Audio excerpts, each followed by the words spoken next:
Bah ambil buku tu bah. Bah.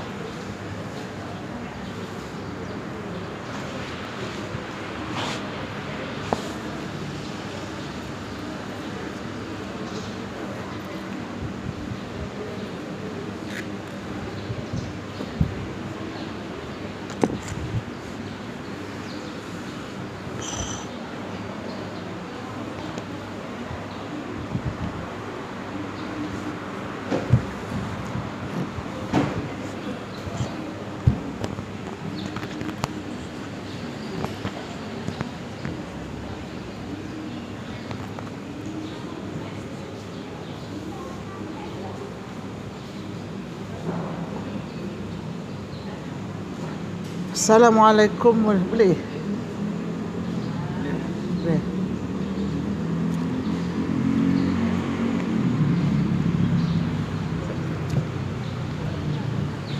Ada.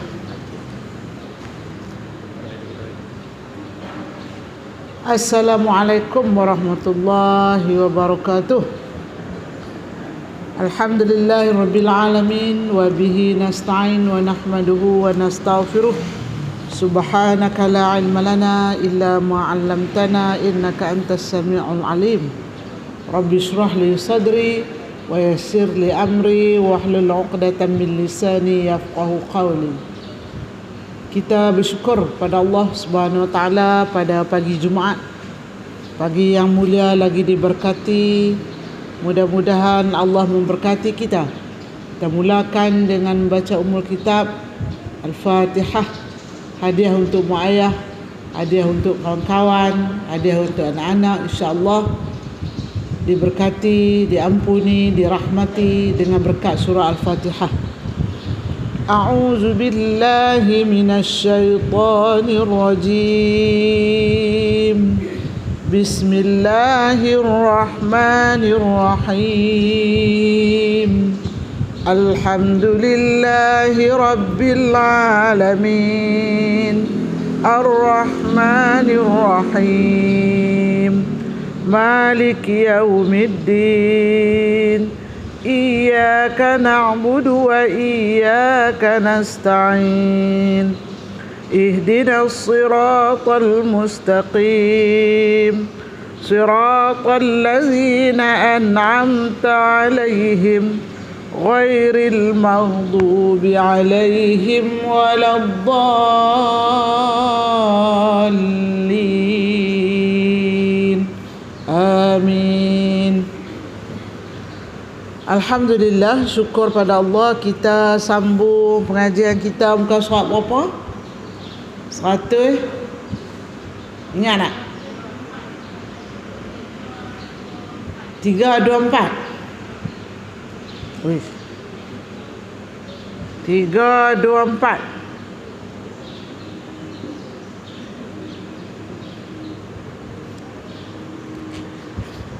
Baik, alhamdulillah, syukur pada Allah Subhanahu wa taala, kita sekarang berada dalam tajuk bab mengabaikan dunia dan menolak akhirat dan menolaknya.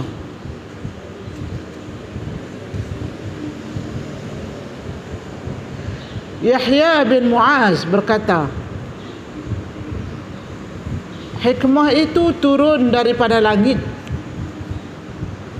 masuk ke dalam semua hati kecuali hati yang ada 4 perkara, 4 macam, yang condong kepada dunia dan risau untuk esok hari,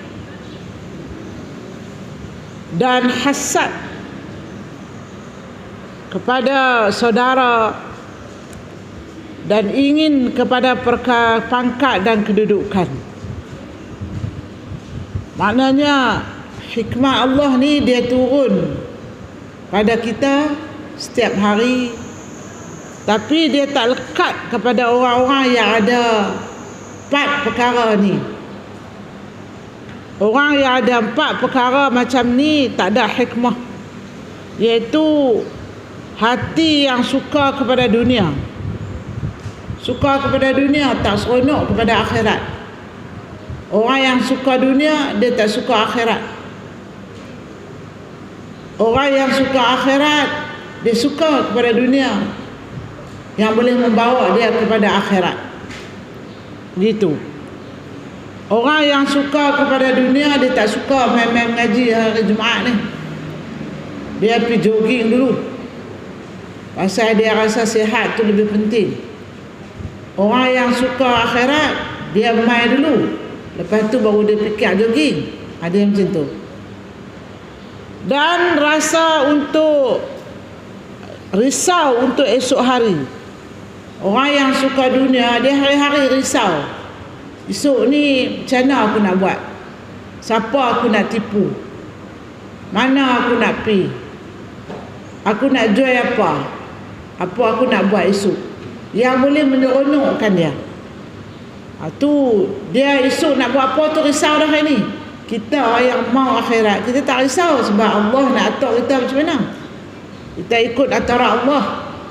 Orang yang dia tak suka kepada aturan Allah, dia risaulah.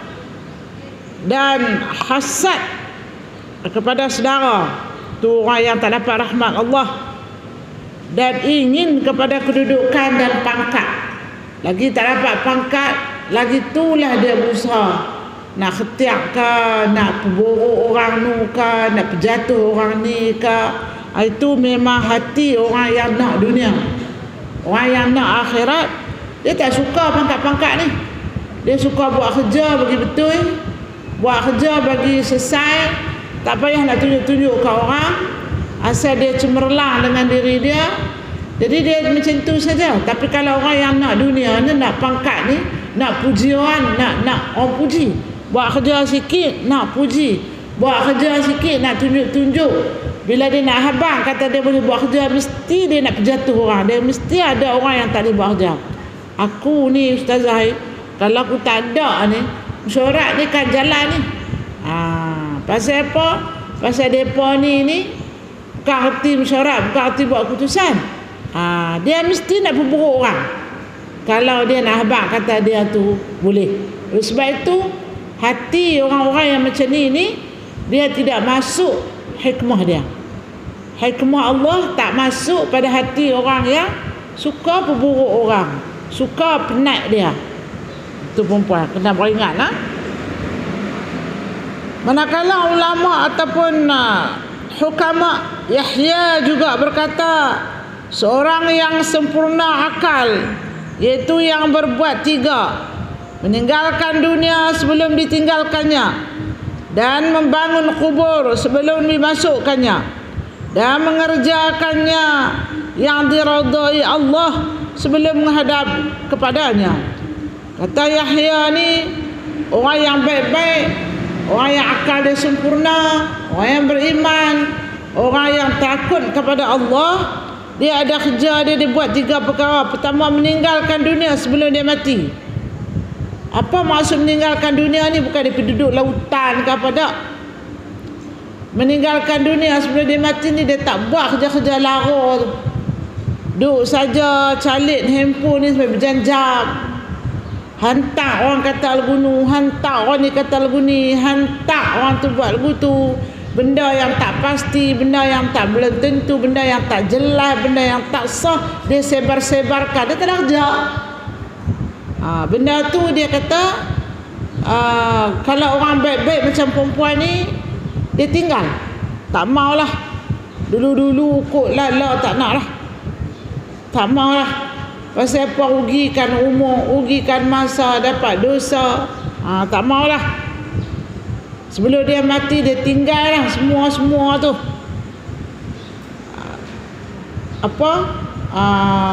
Berfashion. Macam kita lah orang perempuan suka berfashion.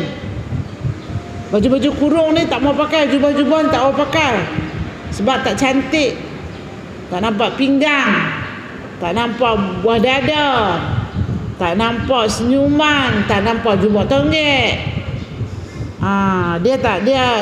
Dia tak mau pakai baju kurung. Baju kurung ni dia kata macam botol. Awak tak mau pakai tudung labu sikit? Dia kata pakai tudung labu, pakai jubah macam kemah gerak. Dia kata macam. Tapi bila dia sampai satu masa pun dia tak maulah benda-benda ni, tu dia panggil meninggalkan dunia. Ustazah nak abang ni apa erti meninggalkan dunia. Saya pun duk cerita meninggalkan dunia ni mati pula. Tak. Orang yang meninggalkan dunia sebelum dia ditinggalkan. Mana sebelum dia mati, dia meninggalkan dunia, dia tak maulah yang mana lara-lara ni, yang sia-sia, yang berfashion. Macam dengan kita dulu-dulu ni, kalau tak ada baju sepasang, kasut sepasang, payah nak pakai. Dulu-dulu pakai agak tudung ustazah, tapi pun kalau baju brown ni kena ada tudung brown, kena puh labu cibu, janggut sotong ni labu, pusing sana pusing ni, paku tengah-tengah kepala ni. Nak abang pergi dulu satu masa dulu pakai lah ni, tak mau dah ustazah. Pakai biasa lagu ni pun tak apa dah. Labuhkan sikit daripada dada. Warna-warna pun yang suram-suram, yang sesuai dengan orang beriman, watak orang mengaji, watak isteri solehah, watak ibu mukminah. Macam mana pakaian watak tu? Tu dia panggil. Dia tak, kalau nak banding dengan dulu-dulu, meninggalkan dunia, tak nak lah. Macam dulu-dulu kasut sama tinggi dengan pokok nyok, tumit tu ni dia tertonggek. Tuan-tuan perempuan, lepas tu pakai gelang kaki pula. Pakai gelang kaki buat apa? Lah sajalah, seronok pakai gelang kaki. Tengok kakiku ni cantik tak? Kuku kaki tu buh cutek, buh warna. Kita kuku kaki tak ada nak belek. Kuku tangan, kuku jari pun nak minggu sekali ada nak potong kuku. Jadi orang ni kalau dia nak dunia perempuan, dia ada masa pergi cuci kuku tangan, cuci kuku kaki. Bukan cuci sendiri, pergi di kedai salon tu. Kuku jari ni perempuan kat berapa ratus, ada yang 2,000 ni. Cuci, potong, haluskan dia perempuan. Kita tak ada lah benda tu, tak dan serta tak minat sama. Bukan dulu terkelar. Jadi makna dia orang yang cinta dunia, seorang perempuan ni, dia akan berhabis-habiskan ke duit dia, sanggup berhutang perempuan untuk cantik, macam-macam gaya cantik. Tak ada beg tangan, tak boleh berjalan. Kita beg plastik merah boleh bawa. Kita beg kata beg IKEA tu, galah rata pergi beg IKEA. Masuk supermarket, keluar supermarket, galah beg IKEA tu. Orang yang cantik dia tak nak, dia tak mau ni apa ni. Gitu. Dia sanggup berhabisan. Jadi sampai satu masa dia meninggalkanlah semua tu, tak mau lah. Rugi masa, lara, dia nak fokus pula kepada akhirat. Tu yang maksud kata-kata ulama ni, meninggalkan dunia ni. Lepas tu dia kata, dan membangunkan kubur sebelum dimasukkannya. Membangunkan kubur ni bukan pergi buat kubur atas kubur tu. Dah, membangunkan kubur ni, dia menyiapkan diri dia untuk masuk dalam kubur tu. Apa nak bawa dalam kubur, amal apa yang terbaik, ya dengan siapa dia nak berkawan dalam kubur. Itu yang maksud dia membangunkan kubur. Dia jaga kubur dia supaya dia hidup dalam kubur tu aman damai. Qurannya baca selalu, kuliah-kuliah agama hadir selalu, buat baik, berinfak jariah selalu, tak pernah tinggal. Dia buat pula jadual, nak kuliah subuh, sedekah subuh, sedekah jemaat, dia ada pula jadual dia. Sebab apa? Sebab itulah di antara perancangan membangunkan kuburnya, kubur diri kita sendiri. Kita hiaskan kubur kita dengan zikrullah, zikir sehari berapa kali, selawat hari Jumaat ni lah yang paling banyak berselawat, tuan-tuan dan perempuan. Waktu nama dia membangunkan kubur sebelum masuk. Kita mengaji ni adalah membangunkan kubur. Makna dia kita menyiapkan kubur kita dengan pelbagai bantuan yang ada di sana. Kita siapkan kubur kita untuk kita berkawan dengan siapa. Kita siapkan kubur kita untuk kita tak mau kubur tu kapit kita. Kita siapkan kubur kita supaya kita tak diazab dalam kubur tu. Itu makna dia membangunkan kubur sebelum masuk. Oleh itu, perempuan, tuan-tuan dan perempuan, kita ni hari-hari fikir macam mana nak bangunkan kubur kita. Hari-hari kita fikir macam mana kita nak duduk kawan dengan siapa di kubur kita. Itu buat yang tu lah. Bukan hari-hari kita fikir macam mana kita nak perbaik rumah kita, nak beri cantik rumah kita. Perempuan, rumah kita ada belakang lebih 4 kaki saja. Kita ambil duit pencen tu pergi buat rapat 4 kaki tu. Dia habis tukar semua peti air lama, tukar semua apa bangkuk pinggan yang ada, lama-lama boleh pakai, tukar semua. Kita umur 70. Nak buat apa? Dia kata beda anak-anak dia nak duduk. Tak apa, beda anak-anak nak duduk, tapi patut padan lah. Dengan duit pencen yang dapat tu, mana dia nak membangunkan kubur tu? Mana dia? Ambil duit tu, berinfak, berwakaf. Nama dia membangunkan kubur. Lepas tu kita sedekah ataupun berwakaf tanah-tanah di kubur tu. Kan orang minta tanah nak tambah kubur bagi tinggi, kita bagi tu 1 lori 250, bagi 10 lori. Itu nama dia membangunkan kubur. Tuan-tuan perempuan, orang minta batu nak buat di jalan, lecah jalan nak masuk ke masjid tu. Sebab satu batu kasaran tu dia kata 300, kita bagi 5 lori. Tu nama dia membangunkan kubur sebelum kita masuk.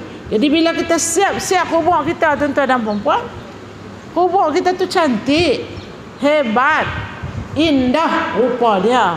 Damai kita di sana. Kita pun tak kenal siksa kubur. Sebab apa? Sebab bekalan-bekalan kita banyak. Sebab persiapan-persiapan kita rapi. Itu yang dimaksudkan dengan membangunkan kubur.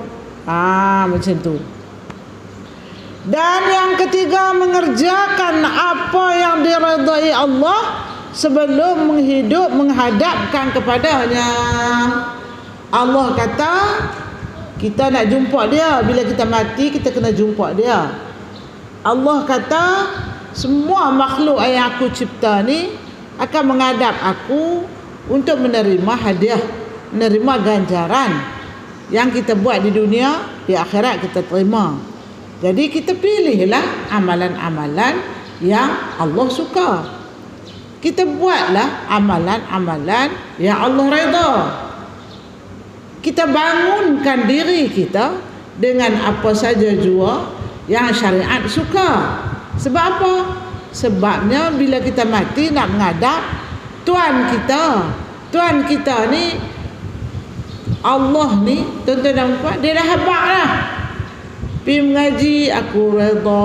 Buat baik, aku redha. Taat mak pak, aku redha. Buat akhlak mulia, aku redha. Makna kata semua kerja yang kita buat ni kita pilih hak Tuhan redha. Baik dalam apa jua kerja, bak harta pesaka pun perempuan kita ambil apa yang redha. Nak bergaduh-gaduh tak maulah. Hampa nak berebut-berebut, hampa ambil lah. Aku ni malu kat Tuhan kalau nak berebut-berebut ni. Sedangkan ni hak pusaka mak kita, ayah kita. Kita pun apa sangat baik kita kepada mak ayah kita. Dah dia tinggal sikit-sikit usaha dia, kita pula nak bergaduh. Jadi makna dia tak mahu benda-benda yang Allah tak redha, tak minat, tak mahu, tak suka. Nak abang bagi. Kalau dia seorang pekerja, apa kerja dia pun, dia akan mencari keridhaan Allah Subhanahu Wa Taala. Kalau dia seorang ibu, ibu yang mendapat keridhaan Allah. Kalau dia seorang isteri, isteri yang mencari keridhaan Allah. Biar susah di dunia tak apa. Biarlah orang kata letih dunia dengan buat kerja. Kalau kita sebagai mak ni daripada bangun pukul 5 tu sampai tidur pula pukul 12 malam, baru nak letak belakang, barulah dia kata nak berasa rehat ustazah. Tak apa. Pasal apa? Sebab kita duduk dalam rumah kita buat benda-benda yang Allah redha. Di mana kita nak mengauk keuntungan? Bila kita bertemu dengan Allah, maka kita menjadi jutawan di akhirat. Kerana apa? Kerana kita mencari kerja-kerja yang diredai Allah. Tak ada siapa nak ambil harta kita. Tapi kalau kita duduk di dunia ni, tuan-tuan dan puan, kita kata kat orang tu tak kena, kata orang ni tak kena, tuan dan puan. Bila kita mati esok ni, pahala-pahala kita semua akan diambil oleh orang. Maka kita akan jadi orang yang muflis. Baik-baik kita tu, pahala-pahala kita yang ada sikit sebanyak tu, semua orang ambil. Maka kita jadi orang yang muflis. Lepas tu kita pula lebih teruk, habis dah pahala kita pula kena tanggung dosa-dosa orang yang kita duk mengata ke dia tu. Jadi rugi dan teruklah kitanya. Maka itu pilihan yang tak bijak. Kerja-kerja buat yang tak dapat keredaan Allah Subhanahu wa ta'ala. Kita suka kepada benda yang haram. Benda halal ada, kita suka hak haram. Kita suka yang syubhah. Maka benda-benda yang macam ni Allah tak setuju kita, tak redha kita. Dunia kita lupa kepada Allah. Dunia kita megah, kita hebat, kita boleh bersama dengan siapa saja, kita boleh kutuk siapa saja dunia. Pasal kita ni orang tak berani nak kata apa kat kita. Kita ni orang berpangkat, orang hebat, orang yang pegang undang-undang, katakanlah. Jadi jangan lupa kita ada satu lagi kuasa yang paling besar, ialah Allah Subhanahu wa ta'ala. Allah sentiasa memerhati kita saat by saat. Allah sentiasa menilai kerja buat kita, baik ke buruk ke, halal ke haram ke. Yang nak bagi ganjaran ni ialah aku, bukan manusia. Walaupun kerja tu manusia suka, aku tak suka, kita pun buat manusia suka, maka yang nak bagi ganjaran kata Allah aku. Kita kena buat perkara yang Allah suka walaupun manusia tak suka. Pasal apa? Pasal ganjaran Allah yang nak bagi. Jadi tuan-tuan dan perempuan, kita yang sentiasa memilih untuk mendapat keredaan ni, kena berjaga-jaga dengan ancaman-ancaman daripada persekitaran kita. Kita nak buat baik, orang kata macam ni. Kita nak pergi kelas, kawan kita kata mengaji hari-hari lain pun boleh mengaji ya. Ada saja halangan-halangan. Itu yang menyebabkan kita ni kalah dengan akhirat, kita menang kepada dunia. Jadi bila kita dengar daripada nasihat daripada tuan ulama Yahya ni, tuan-tuan dan puan, kita rasa benar apa yang dia kata. Ali bin Abi Talib pula, apa dia kata? Siapa yang menghimpunkan 6 perkara, maka berarti telah benar-benar berusaha untuk mendapat syurga dan lari daripada api neraka. Ini kata Ali bin Abi Talib. Kata dia, kalau kita dapat menghimpunkan, dapat melakukan, dapat berjaga-jaga dengan 6 perkara ini, maka kita dapat masuk ke syurga Allah dan kita lari daripada neraka Allah. Yang pertama, mengenal Allah, iaitu mentaatinya dan mengenal syaitan, lalu menentangnya. Pertama, kita kena kenal Allah, kita taat. Kita kena kenal syaitan, kita tentang. Itu yang penting tu. Sekarang kita ni tak apa kenal dengan syaitan. Kita tak apa kenal syaitan, sebab tu kita berkawan dengan syaitan. Tapi kita tahu aduun mubin, syaitan ni musuh yang utama kita. Baca Quran ada, dia doa abang syaitan ni musuh kamu. Kita baca hadis pun ada, dia kata syaitan ni musuh kamu. Tapi kita tetap berkawan dengan dia. Tu masalah kita. Masalah kita tak kenal Allah dengan sebenar-benar mengenal Allah, maka kita berkawan dengan syaitan lah. Contoh paling senang lah tuan-tuan dan perempuan, subuh nak bangun semayang tu, bila kita kenal Allah, kita tahu subuh ni waktu yang terbaiknya ialah waktu sebelum subuh tu, waktu orang duk semayang tahajud tu. pukul 5:30, pukul 5, kita tahu waktu yang Allah menanti-nanti doa kita, waktu Allah yang tunggu-tunggu doa kita, tahu. Tapi kita tahu juga bahawa waktu ni waktu yang memang syaitan akan ganggu kita, halang kita. Pasal apa kita kalah? Pasal apa kita tak bangun? Sebab kita mendengar macam bisikan-bisikan syaitan. Kita suka syaitan kata sagilah pukul 5:30, jam dan kalau nak sembahyang nak sembahyang apa sangat? 2 rakaat. Kita tahajud 2 rakaat. Taubat sat. Kita dengar cakap syaitan tu 7:30, 8. Habis kena lelong. Itu makna dia kekuatan kita, keyakinan kita kepada Allah ni tak kuat.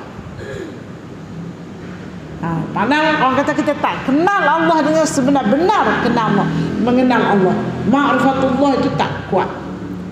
Boleh digadai dengan bisikan syaitan. Tu paling kita senang nampak perangai buruk kita ni. Kita nak habaq kata kita tak kuat ni. Orang tu pun dia kita tak kuat lah.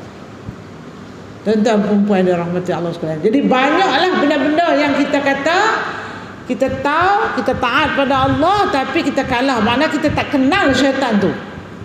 Bila kita tak kenal syaitan, kita juga tak kenal Allah.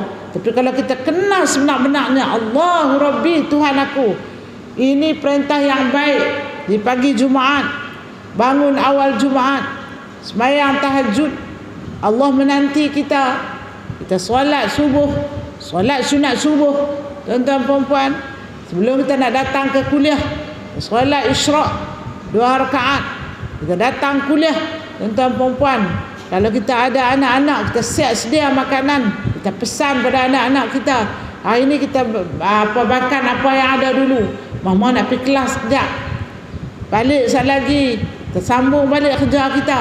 Maka itu nama dia orang yang benar-benar mentaati Allah. Sebab jadual dia, jadual yang mentaati Allah.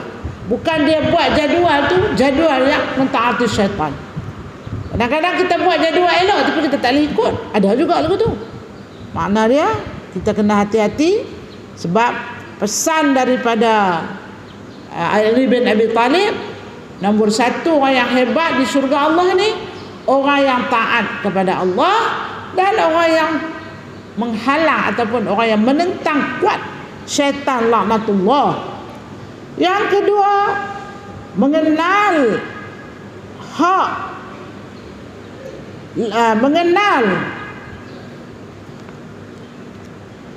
mengenal hak lalu mengikutnya, dan mengenal batil lalu menghindarinya. Iaitu kita kenal benda ni benar, ikut. Kita tahu benda ni salah, batil, haram, kita tinggal. Banyaklah benda-benda yang kita tahu benar tapi kita tak buat. Kita tahu benda ni salah tapi kita buat. Bukan sekadar tahu salah melanggar lampu isyarat je, tuan-tuan dan puan. Tahu merah ni kena berhenti tapi dia pi. Itu undang-undang dunia. Ni undang-undang akhirat ni. Kita tahu salah tak pakai stukin, buka aurat tahu, tapi tak saja, tak pakai saja. Kita saja. Itu makna dia kita ni tak cukup lagi mengikuti yang benar, yang hak, yang Allah jadikan perintah dia, hukum dia. Kadang-kadang kita jual sedut-duduk, kadang-kadang kita tak heran, maka kita melanggar perintah Allah. Itu makna dia melanggar hak-hak yang sebenarnya. Jadi hari ini perempuan, kita ingat pada Allah ni, hak ni yang Allah suruh, hak ni yang Allah larang, kita buat je lah. Walaupun hati kita tak suka, tapi bila kita dengar perintah Allah, tuan-tuan dan perempuan, contoh macam kita bela anak lah, tuan-tuan dan perempuan, nak suruh anak kita tu bangun sembahyang hari Jumaat, tahu dah kata bangun sembahyang subuh tu wajib, mak kena suruh anak bangun sembahyang subuh wajib. Subuh ni wajib. Kita kata tak apalah, aku pasal ni hari Jumaat. Hari-hari lain tu dia makin awal dah. Hari Jumaat tu dia biar anak dia tak gerak. Tu makna dia melanggar yang hak lah. Tuan-tuan perempuan, kita ramai dalam betul sebab kita kalah dalam bab tu. Kita pakai logik kita hari-hari duk bangun awal sekolah dah hari Jumaat Sabtu ni bagilah lepas tidur lewat pun, bangun lewat pun, kita lebih tu. Kita kata kita baiklah, kita kata kita sayang anak kita, sebenarnya tak lah. Pasal wajib bangun subuh tu tak kira hari apa. Sekolah ke tak sekolah ke, subuh tu wajib lah. Anak kita dah tingkatan 3, tingkatan 4, tingkatan 5 perempuan. Maka kita kena kemah lah, kena berani, kena biar api. Anak marah pun biar api. Itu aku nak suruh. Nak menyebai lah. Sama juga dengan anak menantu kita. Anak menantu kita balik main rumah waktu maghrib, pasal malam perempuan. Sagi balik main makan cuca-cuca maghrib lepas. Tuan-tuan perempuan, jadi kita ni susah hati kat tengok anak kita ni. Awak tak tegur. Dia kata saya tegur minggu ni 2 bulan pula tak main. Dia kira lagu tu. Oi, tak boleh lah perempuan lagu tu. Yang lagu yang duduk dalam rumah kita, yang duduk sama dengan kita nampak mereka ni lara. Buat kerja banyak, ikut syaitan, tak semayang, beli makan, buat makan, yo main. Saya sampai 8:30 pukul 9 ni nak ngadap tengok bola pula. Rebui kacang-kacang pulun nak tengok bola. Jadi perempuan semua tu kerja-kerja yang lara, yang dipengaruhi oleh syaitan. Kita ni mak ni nak tegur pun dia kata depa akan tak tahu. Tak tahulah. Bukan kata tak tahulah. Kewajipan kita sebagai mak pak ni tak lepas. Tegur buang sepatah 2 patah ni hampa duk pi buat apa pasal malam hari semayang lah dulu. Lah 7-10 dah masuk dah maghrib. Semayang sekali hampa pi, hampa nak balik subuh pun tak apa. Kata dulu.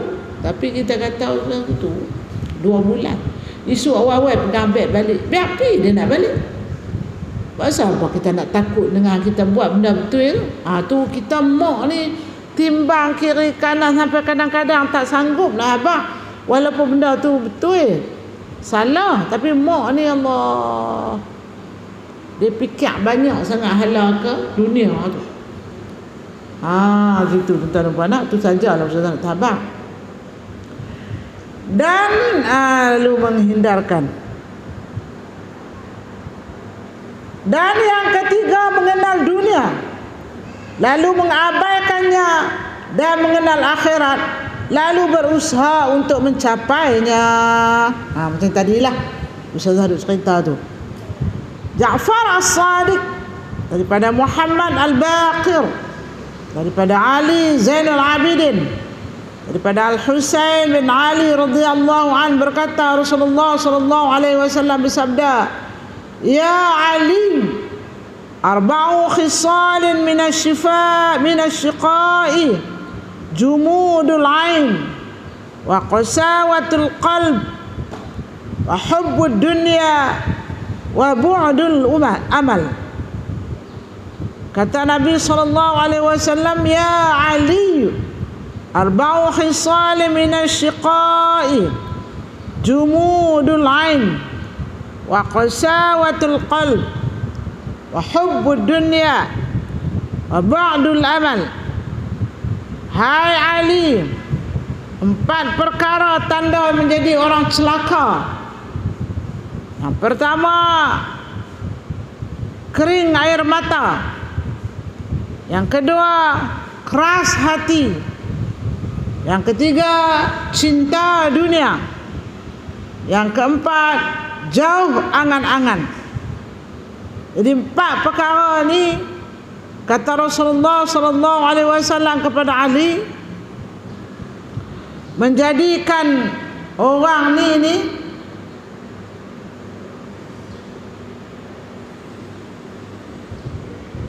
termasuk dalam golongan orang-orang yang celaka. Pertama dia kata kering air mata. Apa maksud kering air mata ni?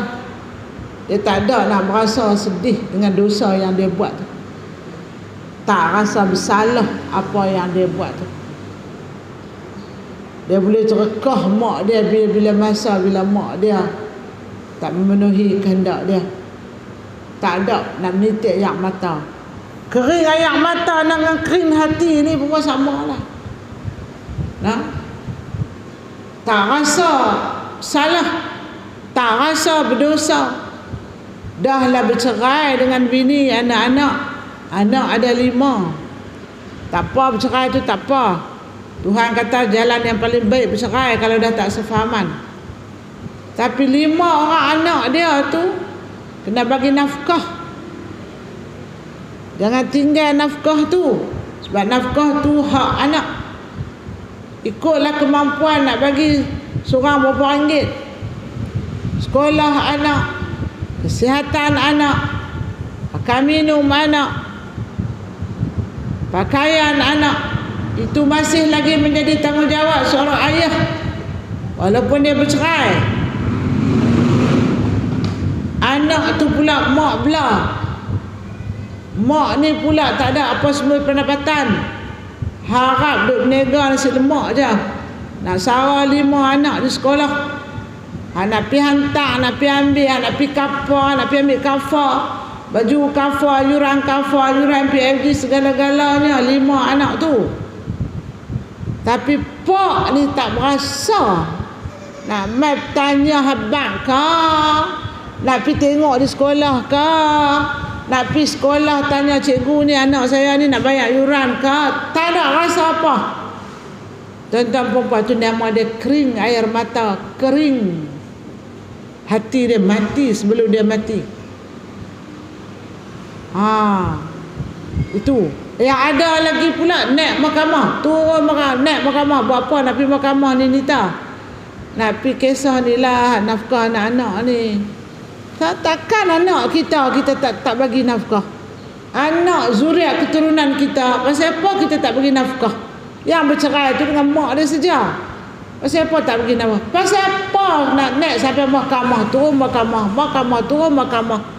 Pasal nafkah ni. Pasal apa? Itu makna dia kering hati dia.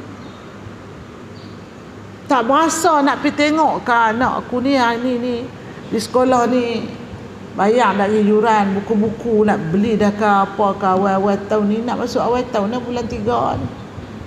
Nak kena tengok SPM ni dah habis ni, nak pergi sambung di mana, pergilah tanya.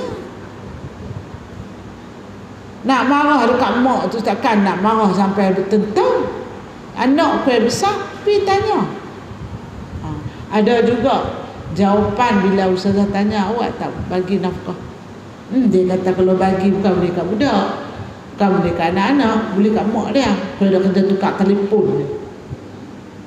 Dia kata kat bini dia tu, buat apa nak buruk sangka? Kita kata tak usah duk buruk sangka bab nafkah anak ni. Kalau dah bagi kat bini tu, dia pakai handphone. Nak buat macam mana? Jangan fikir halal ke tak mau bagi, fikir halal ke nak bagi nafkah ni. Pasal apa Ustaz sebut awal ni, sebab ramai orang ni bila bercerai dia tak bagi nafkah. Kita perempuan yang ada depan ustazah ni, kalau ada anak-anak bercerai tu, peringat anak-anak tu. Hang bagi dak nafkah dekat anak hang ni. Bercerai tu bercerai lah. Kena peringat kita sebagai mak ni, sebagai mak, sebagai ayah ni, kena peringat anak kita nafkah tu. Bini kalau peringat berkelahi lagi. Ni bulan ni tak bagi lagi nafkah ni, dia lagi hangat. Jadi sengap saja, isteri tu sengap. Kita fikir macam mana nak halal nak bagi, bukan fikir macam mana halal tak mau bagi. Bila fikir halal tak mau bagi, dia akan rawit nak bagi kat depa pun, depa beli handphone, depa beli pakai baju elok-elok, bukan depa nak belah anak-anak apa semua. Kita banyak buruk sangka. Lah ni senang je Dun pergi buka akaun anak hang tu 4 orang 5 orang tu, pergi bubuh duit masuk dalam tu, bos sendiri terus penama pun nama hang gaduh apa. Hang nak bubuh sebulan RM20 ke 100 ke 1000 ke, Tunai juga tanggungjawab hang kepada Allah Subhanahu Wa Taala. Gitu. Jadi bila habis budak sekolah rendah nanti tuan-tuan dan puan nak sambung belajar tingkatan, kena duit. Nak sambung belajar universiti, kena duit. Sekurang-kurangnya ada ayah yang ingat kepada tanggungjawab dia memberi nafkah anak-anak, maka tidaklah termasuk dalam golongan yang celaka. Tapi kalau orang hari ini kering hati, kering air mata dia, tak berasa nak bersedih, maka itulah tanda-tanda kecelakaan seseorang. Yang ketiganya, orang yang celaka ni dia cinta dunia. Yang keempatnya, jauh angan-angan. Macam Ustazah duk cerita itulah, cinta dunia. Angan-angan ni hak seronok saja. Mana itulah di antara ciri-ciri makhluk Allah atau insan Allah, manusia yang dicipta Allah yang ada kecelakaan. Oleh itu tuan-tuan dan puan-puan, marilah kita sama-sama tengok diri kita. Aku ni ada tak sifat buruk ni? Kalau ada, buang. Kalau tak ada, alhamdulillah. Mana tak ada sifat buruk, celaka ni, ada hak baiklah. Sebab buruk dengan celaka dengan baik ni dia tak duduk sekali. Begitu. Rasulullah sallallahu alaihi wasallam bersabda lagi, "Lau kanatid dunya ta'dilu 'inda Allah janaha ba'udatin ma saqa kafiran minha syarbata ma'i." Andaikan dunia ini di sisi Allah menyamai nilai satu sayap nyamuk, tidak akan diberikan kepada orang kafir walau seteguk air. Itu yang dikata laukana dunia ta'dilu 'inda Allah. Andaikan dunia ini di sisi Allah, kata dia, ba'udatan junaha ba'udatan ma saqa kafiran minha syarbata ma'in. Dunia ni di sisi Allah tuan-tuan dan puan-puan menyamai nilai dia dengan satu sayap nyamuk saja. Nilai di sisi Allah ni tak ada apa. Nilai di sisi Allah, dunia ni tak ada nilai apa. Lebih kurang dengan sebelah sayap nyamuk bukan sepasang sayap nyamuk, sebelah. Nampak tu tak ada apa. Dunia di sisi Allah tak ada apa. Tuan-tuan yang kita duk bergelut, ligan sana, kita menega sampai keluar hingus-hingus. Adik-beradik sakit tak dampi. Ayah sakit pun tak dampi balik tengok. Anak-anak pun tak ada nak belik fardu-fardu ain dia, sembahyang bang dia tak dan, sibuk nega, sibuk kerja, sibuk syarat, sibuk dengan dunia, buat kerja bendang, buat kerja apa sana nu bergelung-gelung. Tak dan nak makan kenduri pun pilih-pilih ya. Waktu dan nak main gotong royong masjid, nak sambut Ramadan, tak dan. Tuan-tuan, nak buat sembahyang sunat lagi tak dan. Nak ligat sampai teratur, kata Allah, di sisi aku dunia ni lebih rendah daripada sebelah sayap nyamuk je yang kita duk pulun ni. Pulun sampai keluar hingus-hingus ni. Tuan-tuan, perempuan pi siang kerja cikgu siang, petang buat tuition, malam nego kowe. Anak hantar tuition ni tak ada nak ambil. Ustazah tolong saya ambil anak saya, Ustaz. Ataupun tunggu Ustaz, saya duduk di kepala batas nak balik, tak dan. Ambil buat apa? Penapis ayak. Jual penapis ayak. Pergi dua lelaki bini pun. Anak pergi hantar mengaji, tentang mengaji Quran. Lupa kat anak pukul 12, 21 balik. Digan dunia tu. Pagi sekolah, petang mengajar tuition, malam dia penapis ayak. Celah-celah tu pula ada insurans pula buat. Masa mana nak pergi tengok orang sakit, masa mana nak pergi ziarah mak pak, Jadi kecil lah yang wajib tu nak ziarah mak pak tak apa, saya ambil pilu. Jadi kecil lah nak pergi tengok pak belakang sakit tak apa. Yang wajib tu awliya jadi sikit. Pasal apa tu? Pasal dia nampak pangkat dalam nego, dia nampak duit. Mengajak sekolah tak faham lah, tuition tu lebih. Itu adalah sifat orang yang ligan dunia ni. Kita tak tahu kata dunia ni di sisi Allah ni, Allah sebelah, bukan sepasang, sebelah ya. Sayap nyamuk, bayang nyamuk tu dah guna. Gitu. Dan dia kata, maka tidak akan diberikan kepada orang kafir walaupun seteguk air. Kalau dunia macam tu lah tuan-tuan dan puan, sebab orang kafir ni dia tak beriman dengan Allah, maka Allah tak akan bagi ayat dia. Tapi di sisi Allah ni bersifat Ar-Rahman Ar-Rahim, puan. Dia tidak menyiksa menzalimi kita seperti itu. Dia bagi atas usaha kita. Tapi kita kena jaga, bila kita nak capai satu kejayaan, dia akan ada benda-benda yang menyebabkan kita ni kena korban. Kita kena berjaga-jaga. Kalau boleh kita nak dunia berjaya, akhirat pun nak berjaya. Jadi bukan salah kita pergi berniaga, kowe, insurans, tak salah. Tapi kita kena ingat tanggungjawab kita, mana yang awliya dia. Jaga anak, sembahyang bang anak, hantar anak tuition ambil balik, susun jadual tu bagi elok, bagi menang dunia, menang akhirat. Jangan menang dunia kalah akhirat, itu rugi kita. Kadang-kadang seorang ayah ni buat kerja lebih. Pasal apa hang buat kerja banyak sangat jawatan ni, kerja bank, petang jual burger gemilang. Lepas tu hang buat insurans pula, kerja banyak sangat. Dia kata, ustazah beli rumah mahal sampai 400,000 tak cukup nak cover, nak kena cari duit lebih. Tak apalah, tak apa, tak apa. Tapi hang kena share dengan bini hang tu, kena bagi dia faham. Bini pun kerja juga, tak ada nak jumpa, tak ada nak bercakap. Lama-lama tuan-tuan nak jumpa, bercerai. Pasal apa? Pasal tak ada makna kehidupan. Sebab tu Tuhan pesan dah. Sayyidina Ali, Rasulullah pesan dah kat Sayyidina Ali, jaga dunia ini, dia mudah menipu kita. Masa tetap berjalan.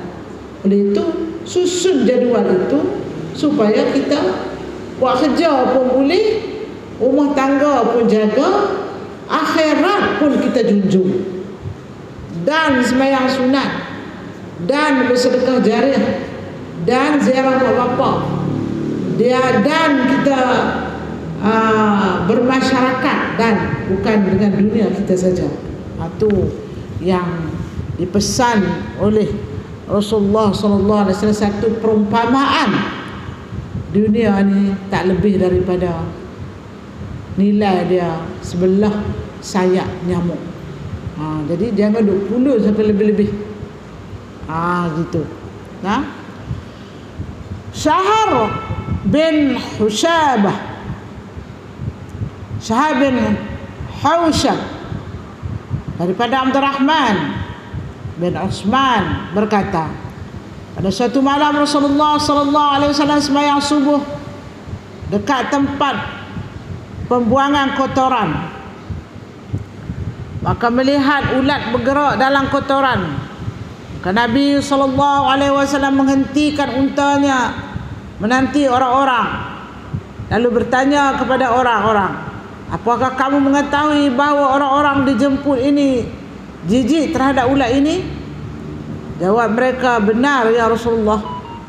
Maka Nabi pun bersabda, wallazi nafsu Muhammadin biyadi, dunya ahunu ala Allah min hazihi sakhrah ala ahliha. Demi Allah yang jiwa Muhammad ada di tangannya, sungguh dunia ini lebih rendah hina di sisi Allah, melebihi dari hinanya ulat terhadap orang-orang yang mempunyai tempat ini. Rasulullah sallallahu alaihi wasallam bersabda, dunia sebagai penjara bagi orang mukmin dan kubur bagaikan bentengnya, dan syurga tempat tinggalnya, dan dunia ini sebagai syurga bagi orang kafir, sedang kubur sebagai penjaranya, dan mereka neraka tempat tinggalnya. Nabi SAW nak peringat pada kita bahawa dunia ni ad-dunya sijnul mukmin. Dunia ni penjara bagi orang mukmin. Kubur tu, Nabi kata kubur tu adalah bentengnya, dan syurga itu tempat tinggalnya orang mukmin. Pasal apa dia kata dunia ni penjara bagi mukmin? Sebab orang Islam, orang yang mukmin perempuan, dia nak buat apa pun dia akan tanya Quran. Jadi seolah-olah dia ni terpenjara dengan Quran lah. Dia tak boleh lebih daripada itu. Contohnya, kita nak keluar pergi belikan dekat tepi jalan tu lori ikan main, kita kena tutup aurat, kena pakai tudung, kena pakai baju tangan labuh. Tak boleh lari ceh, ikan main ceh pergi. Tak boleh. Pasal apa tak boleh? Pasal kita orang Islam dan hukum orang perempuan belah aurat. Tu penjara lah tu, terkongkong. Kita nak sidai kain, bukan luar pagar, dalam pagar Allah kita tu. Kena pakai tudung di kepala tu. Sebab lalu lalang orang tengok kita tak pakai tudung, itu nama dia penjara. Tak boleh keluar gitu je ustazah, no, tak boleh. Sebab kita orang Islam, hukum dia tutup aurat walaupun nak sidai kain. Kita orang perempuan, wanita, pakaian dia menutup semua muka, semua badan dia kecuali muka dengan tangan dia. Nak pergi sapu sampah di laman rumah, boleh tak pakai baju tangan sekerat, pakai seluar yingki? Tak boleh. Pasal apa? Pasal aurat kita. Boleh tak kalau kita nak pergi buang sampah, pakai baju legutus kerat tu, ada pakai baju di dapur meh? Boleh tak? Boleh. Pasal apa? Pasal kita ni ada hukum dia. Tu nama dia penjara. Orang mukmin, ad-dunya sijnul akhirah. Orang mukmin memang kita macam tu. Kalau anak-anak terona kita bawa mai kawan-kawan nak masuk dalam rumah, mak min balik ni, bawa mai kawan. Sat. Kita pun buhlah tudung dapur kita tu dan sebagainya, tanda perempuan, supaya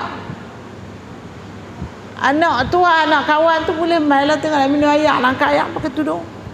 Perempuan anak dara kita pula, kalau ada anak dara ni, kena pakai baju ni, apa nama, mi bawa kawan dia main, kita suruh anak dara kita pakai baju yang tutup aurat. Pasal ada orang luar dalam rumah tu dia kata penjara lah, cerita penjara tu.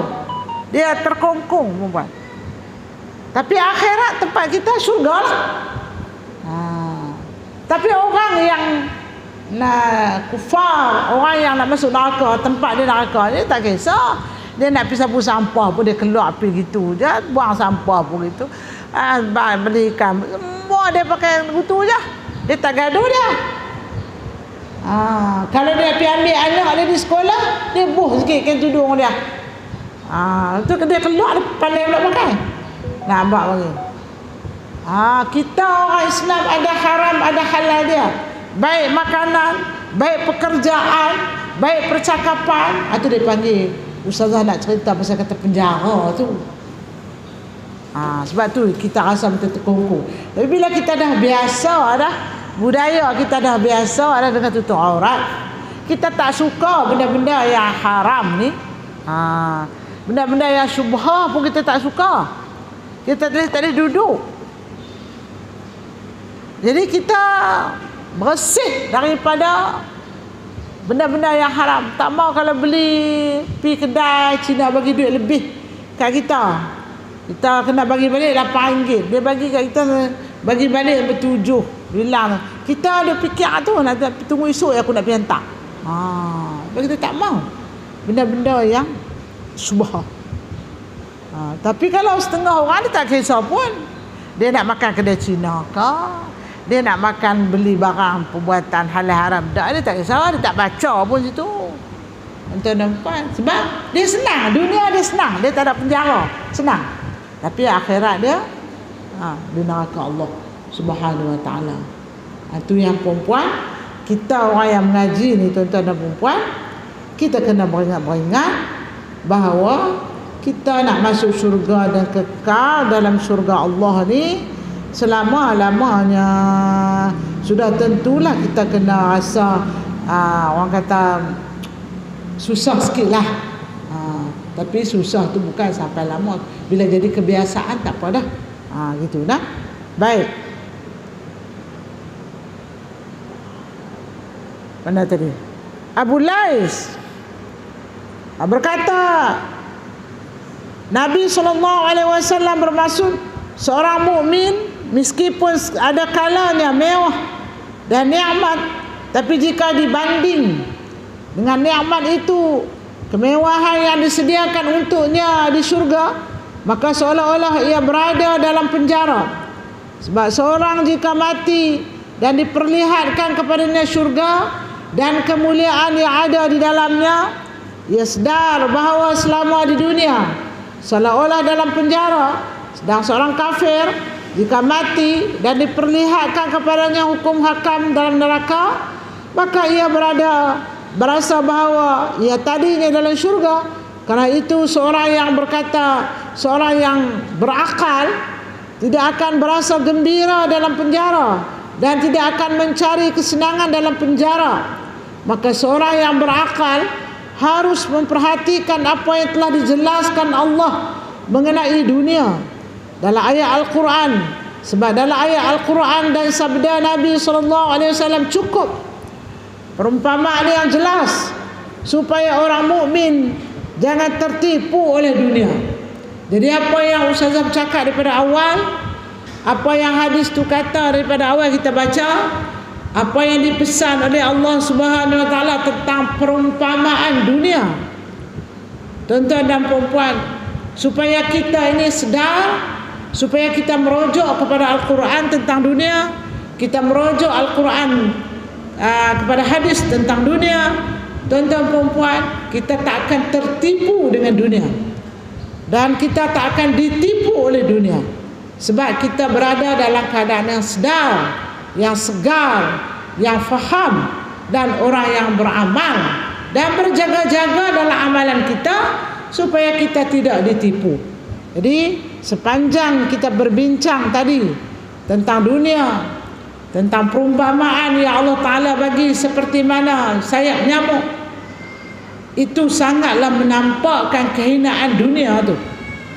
Oleh itu kita hari ini mesti meletakkan dunia ini sebagai tempat sementara, cari bekalan-bekalan, tempat kita membangunkan kubur kita, tempat kita menjaga kematian kita, tempat kita menghimpun segala kebajikan untuk menjadi jambatan kita ke akhirat, supaya kita dapat menuai hasil-hasil bila kita mati bertemu dengan Allah, hasil-hasilnya yang segar bugar, yang baik-baik, yang banyak memberi manfaat kepada kita, yang menjadi peneman-peneman kita di alam barzakh. Yang elok-elok, jangan kita cari perbuatan kita, segala apa yang kita bangunkan kubur kita dengan perkara-perkara yang buruk. Yang menjadi teman-teman kita di alam kubur itu perkara-perkara yang buruk, yang busuk, yang menyebabkan kita sendiri pun tak boleh hidup dalam kubur dengan apa yang kita cari. Maka kita adalah orang yang rugi, sebab di neraka Allah kekal selama-lamanya. Di syurga Allah kekal selama-lamanya. Oleh itu tuan-tuan perempuan, ayo kita pilih. Nak duduk syurga ke, nak masuk neraka ke, pilih. Pilih di mana? Dunia lah tempat pilihannya. Nak buat keputusan nak duduk syurga neraka ni bukan di akhirat, di dunia. Maka pilihlah yang terbaik untuk kita, tuan-tuan dan perempuan. Jadi sesungguhnya perumpamaan kerosakan dunia ini bagaikan air yang kami turunkan daripada langit, maka meresap ke dalam tanah dan menumbuhkan makanan orang-orang dan binatang, sehingga apabila bumi ini telah berhias dengan segala hasilnya dan indah, dan pemiliknya telah menyangka ia sangat berkuasa atasnya, tiba-tiba datang siksa Allah di waktu malam atau siang hari, maka jadilah semua itu tertekan habis, seakan-akan tidak ada apa-apa daripada dulunya. Demikianlah contoh dunia ini kami jelas bagi orang-orang yang suka berfikir dan memperhatikan. Surah Yunus ayat 24. Makna dia, tuan-tuan dan perempuan, Allah bagi kepada kita perumpamaan supaya kita berfikir. Kita boleh memilih.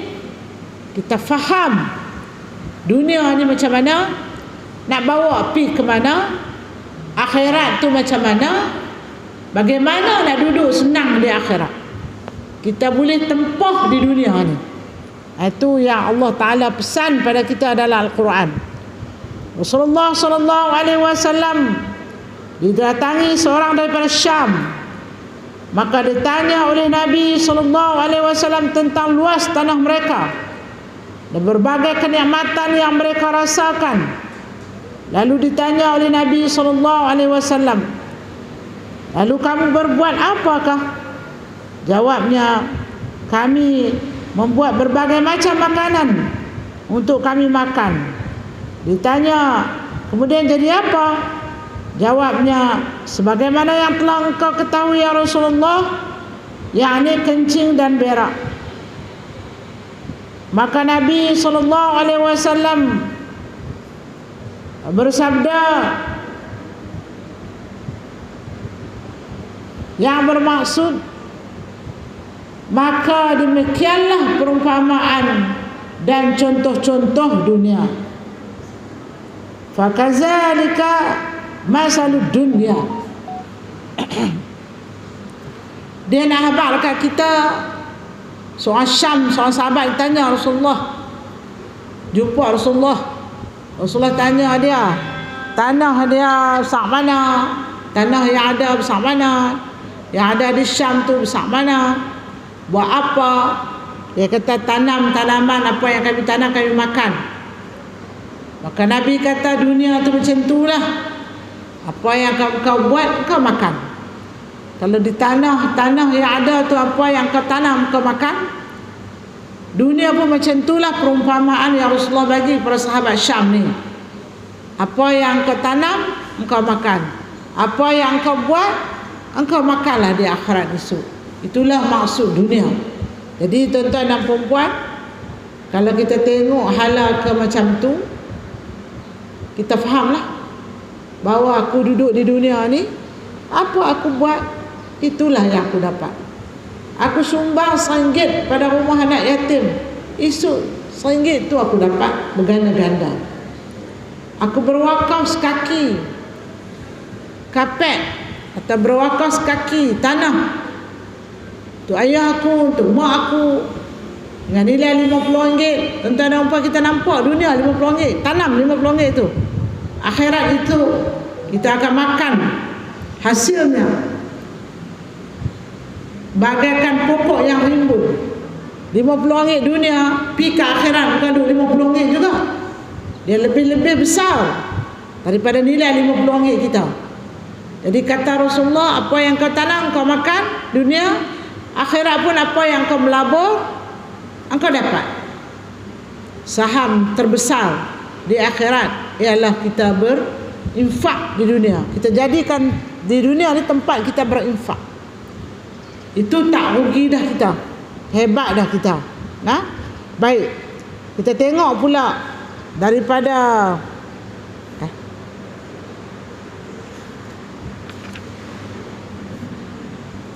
Yahya bin Muaz Razi. Dunia ini bagaikan ladang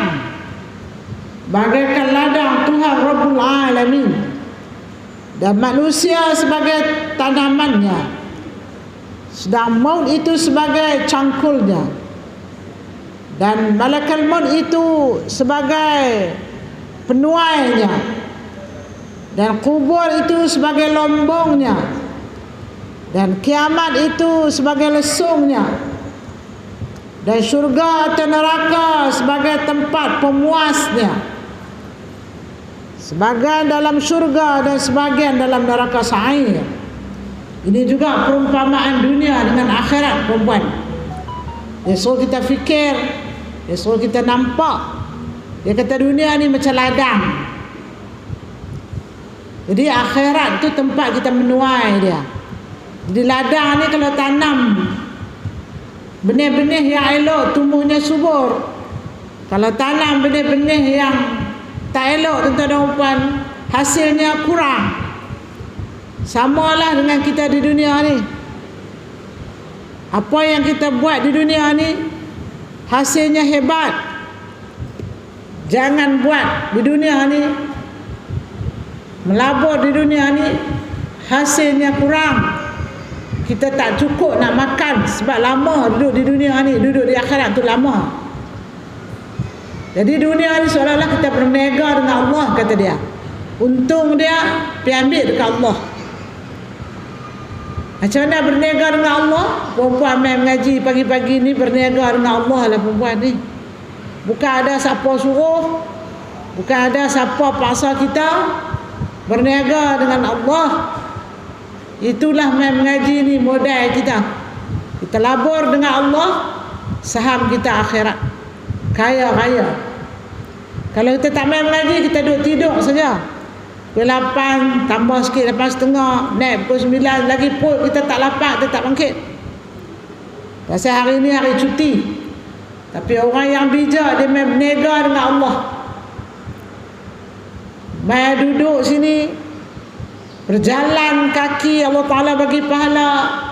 Mandi, Allah Ta'ala bagi pahala. Cakrawala, bulan, bintang, matahari bertasbih untuk kita. Kita jumpa kawan-kawan, senyum kiri, senyum kanan.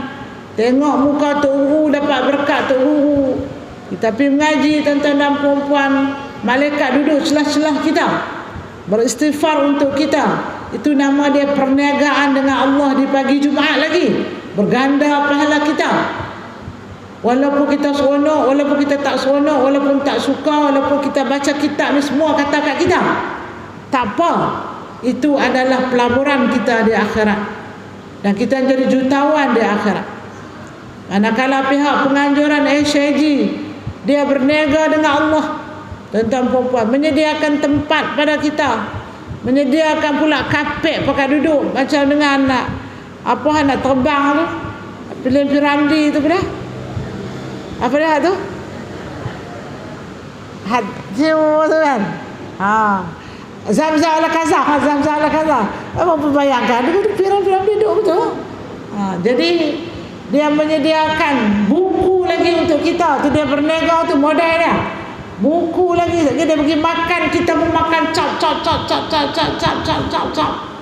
Balik dengan happy-nya, dengan gembiranya balik seorang. Tuan-tuan perempuan, tunggu pula minggu depan pula, main pula. Itu nama dia perniagaan dengan Allah, yang dibuat perumpamaan oleh ulama-ulama Nabi supaya kita mudah faham, tuan-tuan dan perempuan. Maka sahamnya masing-masing tuai di akhirat. Kita tuai dengan saham kita, HIG dia tuai dengan saham dia. Saham kita siapa boleh makan? Kita, mak kita, ayah kita, anak kita. Saham HIG siapa boleh makan? Keturunan dia makan. Tuan-tuan perempuan, itulah perumpamaan dunia, jambatan ke akhirat. InsyaAllah, tuan-tuan dan puan, kita bina kekuatan, kita bina semangat, kita bina ruh kita untuk kita mencintai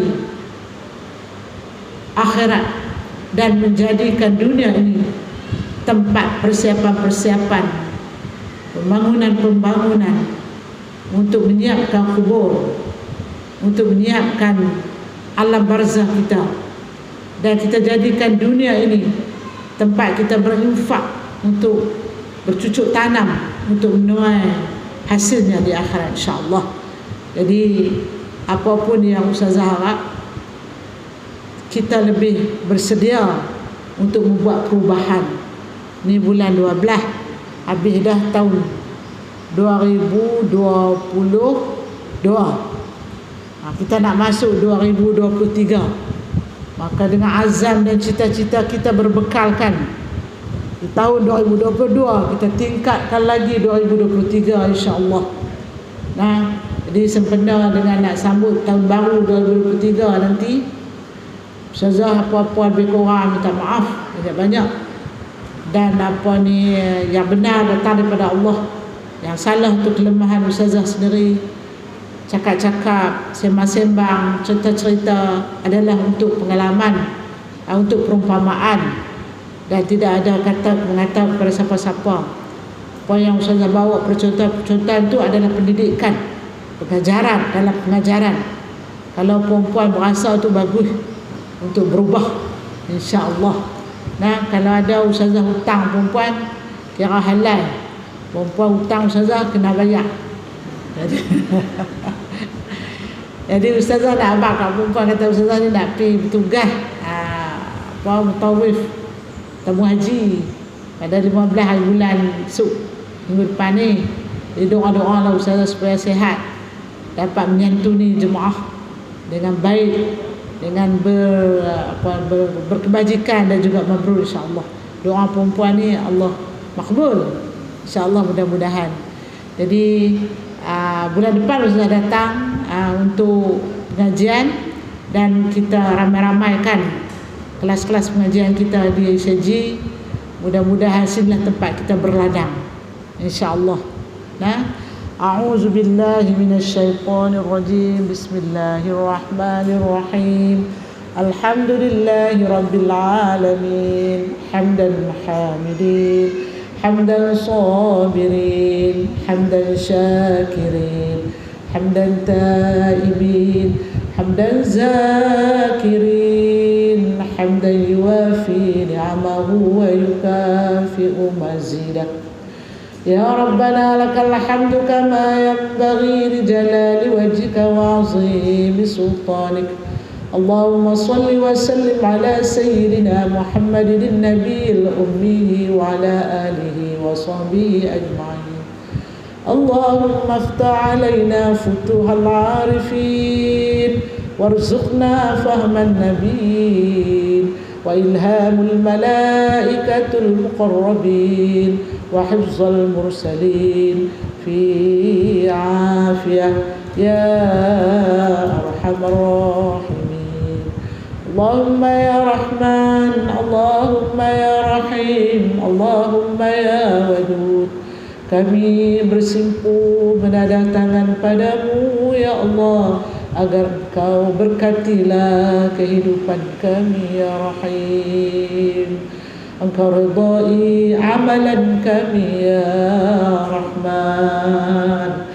Kau fahamilah ilmu-ilmu yang dicari ya Rahim.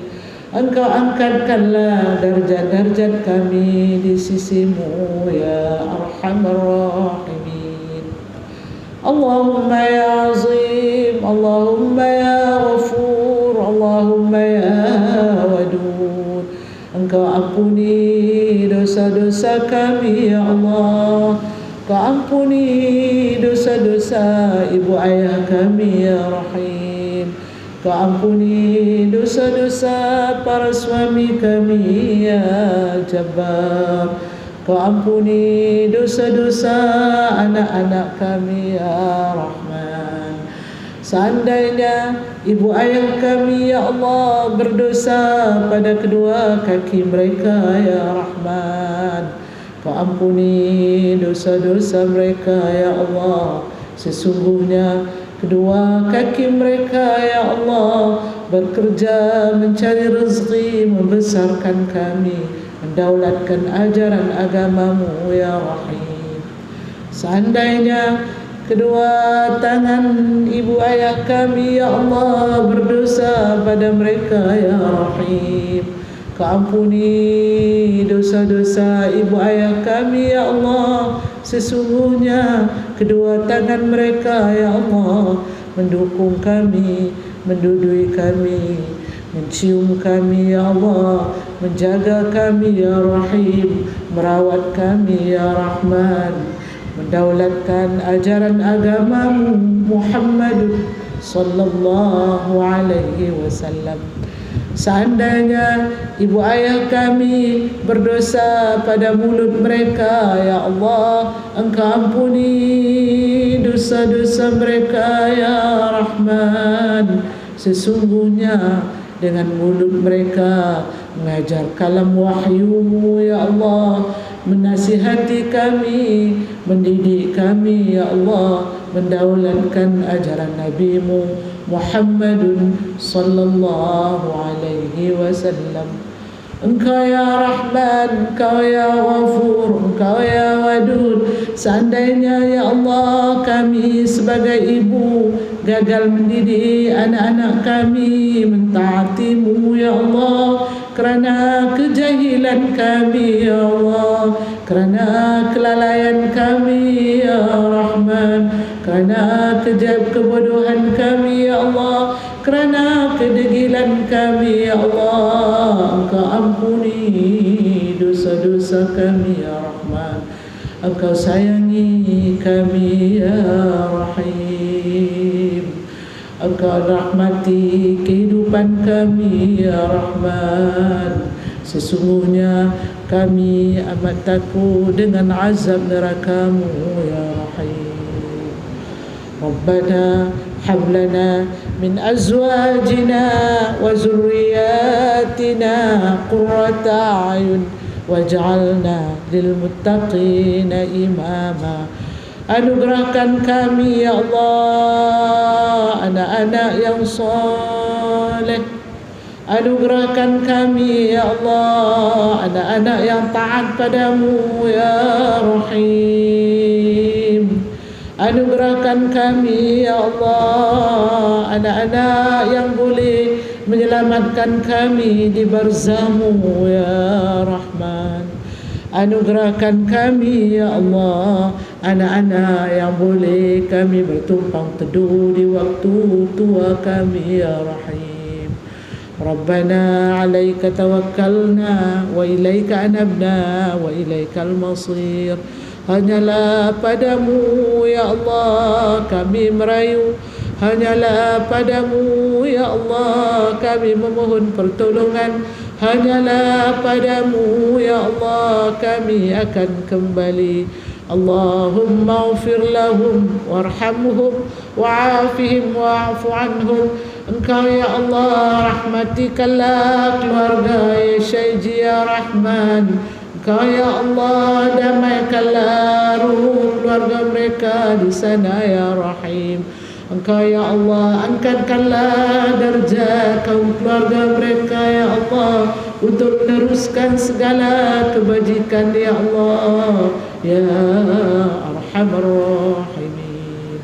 Wa sallallahu ala sayyidina Muhammad wa ala alihi wa sahbihi ajma'in walhamdulillahi rabbil alamin.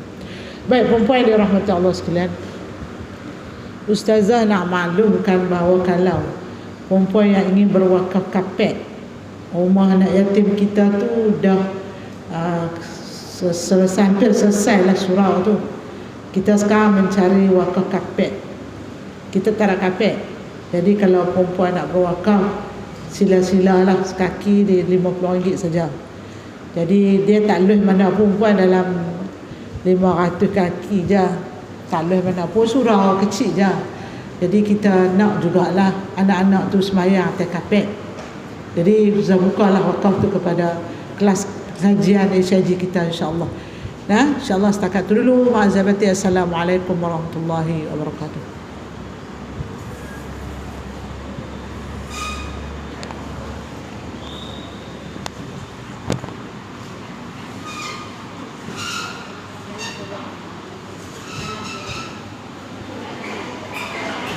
Ya Allah, sama-sama.